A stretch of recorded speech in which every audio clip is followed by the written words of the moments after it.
Thank you. And thank you, StreamBIM-day for having me one more time, listening to this nerdy stuff. Today I'm going to talk about 3D cables, status management, quality control, checklists, PMs, changes, and in the model, quantity takeoffs connected to Power BI.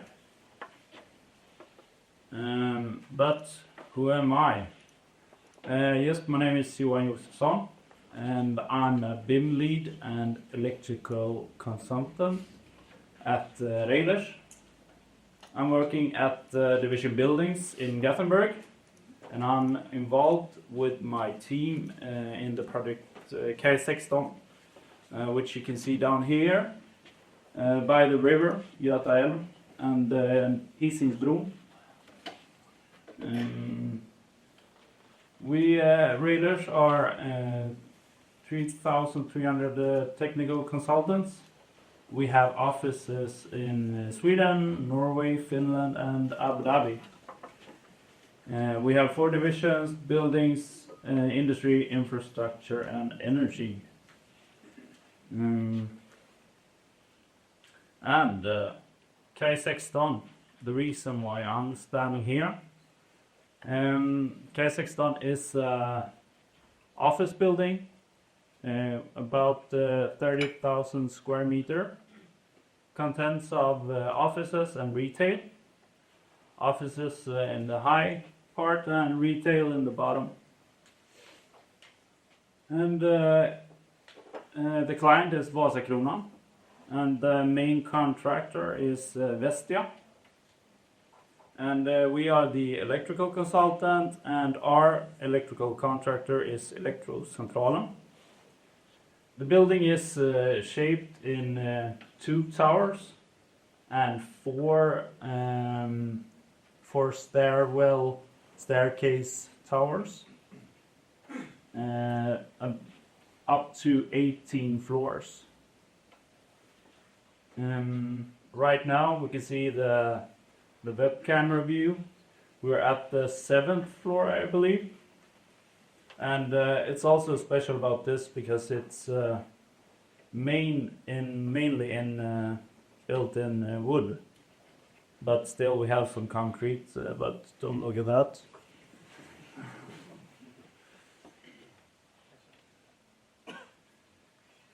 But what was unique with K16 and the vision from Sweco and Vasakronan? They had a very clear vision, and they wanted to do a project that was total BIM, as we heard, totally model based. And this was a great challenge for us as the electrical consultants and for the electricians. We have a lot of 2D based elements in our drawings and so on. So the biggest challenge for us was how can we move from 2D to 3D in electrical. Historically we have done a lot of hybrid, as you call it today, projects where we had a mix of 3D and 2D, but we didn't fully rely on the 3D model. But this was the case in this project. We had to rely on the 3D model. And we stood in front of a choice. Should we challenge this? Should we find a way to deliver a fully 3D model? Or should we give up and do it as the old way, 2D? But we tried, and we started to explore what we could do in StreamBIM. We focused a lot on the filter functions, and we saw that this might be a way to do it, but we have to create the cables in 3D. And there is a lot of cables in this big project. So that was a challenge. But we also had to reduce the bridge between this type of drawing to this type of drawing. So we had to translate every information aspect into object-based information. So a key to this was to look at all the parameters we had in 2D and then translate them, as I said. And this made the first we made the first 3D cabling model as we know. And the way we did it was that we developed an in-house add-in through using built-in Revit functions and some Python. So this enabled us to work as close as we worked when we worked with 2D, but now the product is a 3D product instead. And also a key to this is that we had a contractor in the electrical side that was on board with this, and they said, we try, but if it doesn't work, it's your fault. But we managed to at least give it a try, and now we are full on working 3D based. Some keys was that it shouldn't be too different to the previous workflows, map the parameters correctly, and discover the Revit API possibilities. It shouldn't be a big of a workload to produce the same thing. Otherwise, we wouldn't have either my team on board or the contractor on board.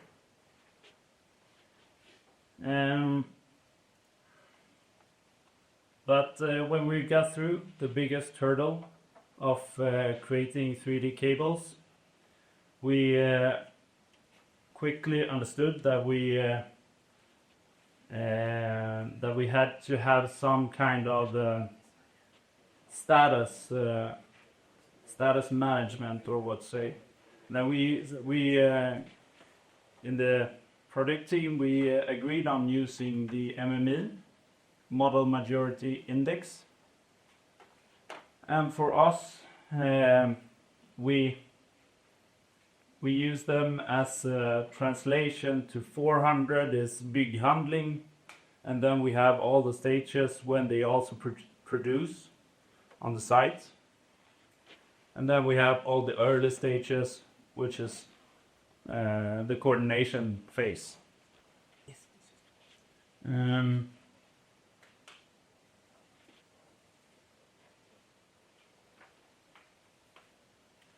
This also enables us to communicate with the contractor.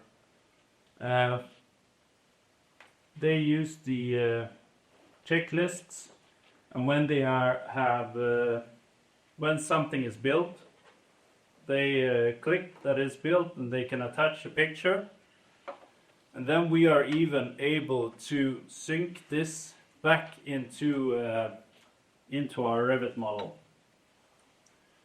So we can collect the values from the checklist, sync them back into our Revit model, and down here you can see we have some yes/no parameters, and in this way we communicate with the builders that what we have sent out as production material is being built, and if it's built the way we wanted it, it sends back to us as built.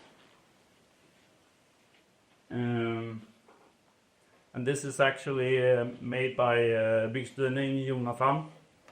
Made it possible with this add-in. Also, we had to develop some kind of warning system, because we have a lot of objects in electrical, and it was a mess if someone should sit and control that no one moves an object that is sent out as 400 production. So we had to build in a warning.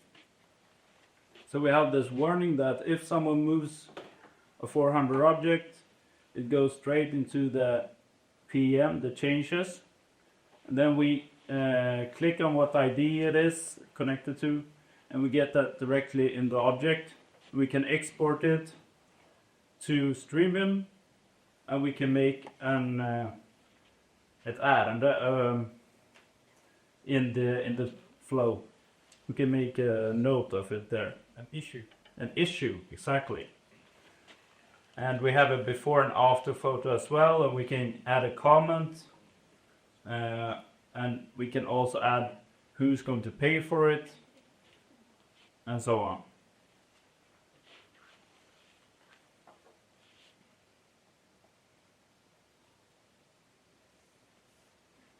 Yeah, that's the arrows.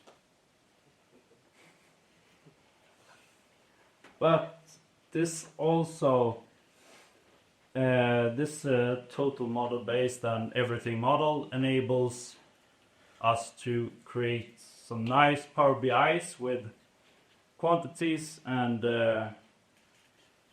yeah, everything directly from the IC. So this syncs every Monday when we upload new IFCs and they are rendered, and we collect the quantities from the models. So for us in electrical, we created for cables, cable trays, and all the other objects. So this one also enables us to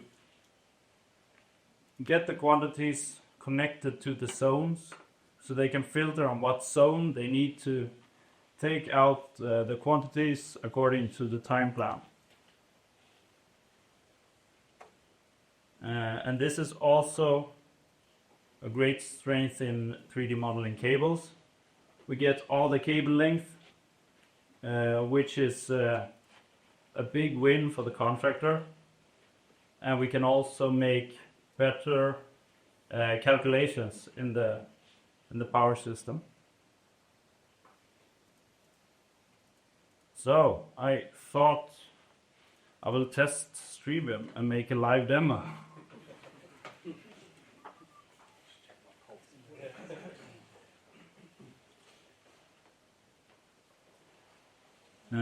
Here you can see the project. This is Sky Sexton, the two towers, east and west. And I think we go down to floor 1. So in here, we're close to the substation. There's a lot of cables. And I can say that we have one model for schematic cables. It would take us ages if we had to detail model every small cable. But the big ones, the black cables, the main cables, supply cables, they are modeled accordingly to the cable trays. So how we use the StreamBIM function is that we select an object, we can filter that it's fed from and what group. We can see all the different groups, as we call it in Sweden, on this level we can choose as well. It's very fast today. It's always fast. I'm just kidding. No, but it's great. This makes it possible for us to work this way. Otherwise, it wouldn't be possible. So it's really great. We can also check if the checklists, production, and then we have floor 1, and we have some fire alarm. We are in the early stage of working. And yeah, here we have all the different checkboxes for the checklist, and so we can follow up.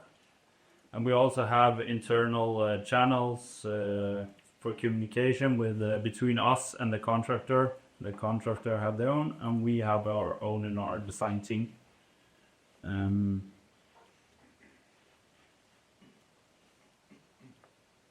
Yeah, that's about it. I think how we solve the electrical issue for total BIM and model-based workflow.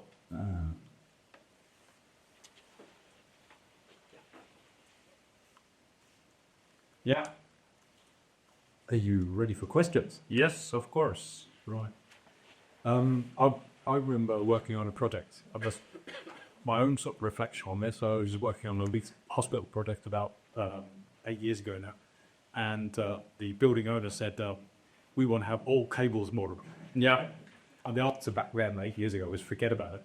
Yeah. So it was quite impressive to see that that you're actually doing it, and obviously made a bit of a decision about we're not modeling all cables, but we're kind of making a representation which is useful, and it had some kind of idea of where you get the value add and where you need to stop because it's costing too much to do. Yeah, we are modeling all cables, but some of them are more schematic drawn or modeled, but the big ones are modeled correctly to get the correct length and everything because they are so costful.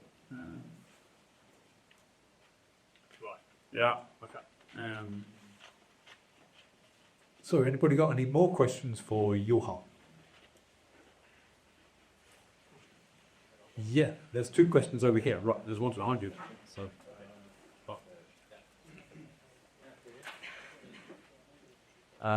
Great stuff. First time I've seen this. Quite a number of years ago, I was doing some electrical field layout myself. yeah. And we had a separate system for routing the cables. That was very manual, a lot of work offshore. Yeah. And have you had any help in the routing the cables? So you get any automatic help in some way to routing the routing cables in an efficient way? Or is it that place? Can you just make endpoint to endpoint and then times it way, or do you have to manually route it via the cable trace and average the loads and all that kind of things that goes into the amount the cable go into this this building? Yeah, good mindset, because it's pretty time consuming if we had to manually do every bend and every... So Revit isn't the best for electricians. It's mostly architecture. But there is some functions where you can apply a multiplication on that cable routing, so you can copy it in a good way. And also the tool we developed is more of a click, click, click between objects. Then it automatically does the height difference, and so it's more automated, but it can be more automated as well. But we have simplified it a bit, I would say. Have you also included the hookups in both ends, so from board to board?